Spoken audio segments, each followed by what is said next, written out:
Let's talk about an invention that might just be the most important one of the entire 20th century. Seriously, it's a chemical process that lets us, well, literally pull food out of thin air. It's the single biggest reason our planet went from hosting 1.6 billion people to now over 8 billion. But here's the catch. This miracle has a really dark side, a hidden cost that's now a huge threat to the very planet it helped us grow on. And no, that is not an exaggeration. Without this one process, it's estimated that about half the people alive today just wouldn't be here. Think about this. Nearly half the nitrogen atoms inside your own body right now were created inside a massive industrial reactor. This process completely shattered one of nature's biggest limits on human growth, the availability of fertilizer. So, how on earth did one single chemical reaction become both our savior and at the same time a major environmental threat?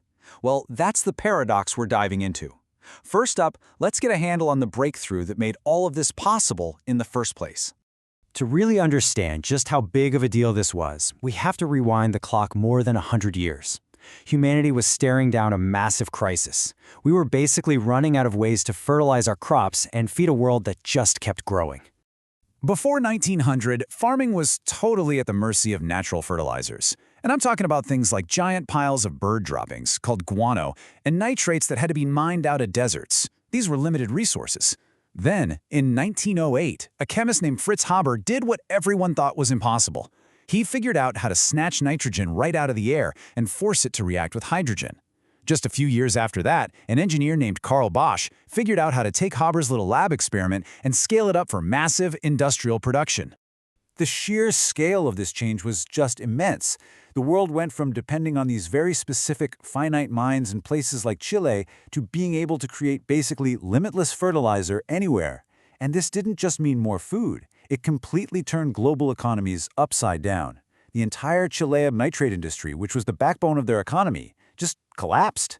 It's a pretty stark reminder of how fast technology can reshape the world.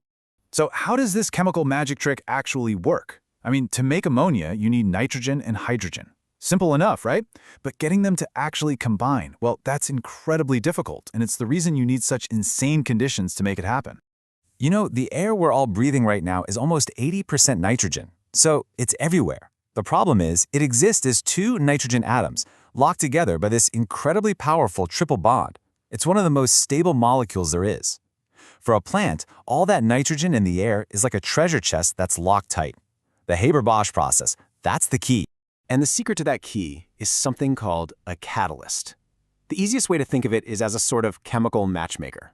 The iron catalyst they use provides this special surface where those super stubborn nitrogen molecules can land. And once they're there, the surface actually strains and weakens that powerful triple bond, which makes it way easier to break apart.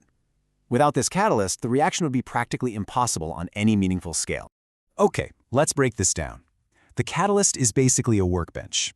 Nitrogen and hydrogen molecules land on it. The workbench, the catalyst, helps break their super strong bonds. Then, those individual atoms recombine into a totally new molecule, NH3, which is ammonia. The finished ammonia molecule then just pops right off, which frees up the workbench to do the whole thing over again millions and millions of times a second. So, we solved the fertilizer problem, we fed billions of people. End of story, right? Well, not quite.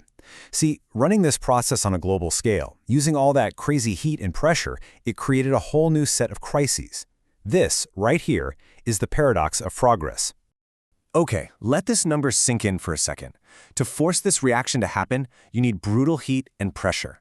We're talking around 500 degrees Celsius and 200 times our normal atmosphere. Just getting to those conditions eats up a staggering 1 to 2% of the world's entire energy supply every single year. That makes it one of the most energy-hungry industrial processes on the entire planet. And this incredible thirst for energy, which is mostly satisfied by burning fossil fuels, sets off this cascade of environmental problems. It's a huge source of CO2. But it doesn't even stop there. When farmers use too much fertilizer, it releases nitrous oxide into the atmosphere. That's a greenhouse gas 300 times more potent than CO2. And then it washes off the fields into our rivers and oceans, creating these massive algae blooms that suck all the oxygen out of the water, creating what we call dead zones. So here's the thing. The problem isn't the core chemistry. That part is brilliant. The problem is the fossil fuels we're using to power it and to make one of the key ingredients. And that means the most direct solution is to change how we make the hydrogen. So right now, almost all the hydrogen we use for this comes from natural gas, using a process called steam methane reforming. You don't need to understand these complicated diagrams to get the main point. You get your hydrogen, yeah, but you also produce a massive amount of CO2 as a byproduct. This is what we call gray hydrogen, and it is the #1 source of the industry's carbon footprint. But there's a new way forward. It's called green hydrogen. Instead of ripping hydrogen out of natural gas, we can use a process called electrolysis to split water molecules, yep, H2O, into hydrogen and oxygen. And here's the kicker. If the electricity we use to do that comes from renewables, like wind or solar, the hydrogen we make is virtually emission-free. And the payoff for making this switch is enormous. Just look at this chart. It compares the emissions from different ways of making ammonia. See that little bar for green NH3 all the way on the left? It shows a massive drop in greenhouse gases compared to the old way. Just by swapping our hydrogen from gray to green, we can decarbonize the entire process in a huge way. But green hydrogen is really just the first big step. The ultimate goal, the real dream, is to move beyond the Haber-Bosch process entirely. Scientists right now are completely reimagining how we do this, looking for cleaner, smarter, and way more efficient ways to make fertilizer. I mean, just imagine a future where we don't need these gigantic, energy-guzzling fertilizer plants. Researchers are developing brand new methods, like using electricity to make ammonia at room temperature. That would mean you can make it on a small scale, locally. Others are using plasma, basically creating miniature lightning in a box, to make fertilizer right on the farm itself. But the holy grail? That's engineering crops to make their own fertilizer by working with microbes in the soil, the way nature has always done it. The Haber-Bosch process was the engine of the 20th century.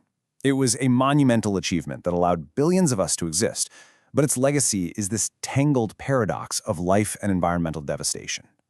So the challenge of our time right now is to spark a second green revolution, one that can actually sustain the world we've built without destroying it in the process.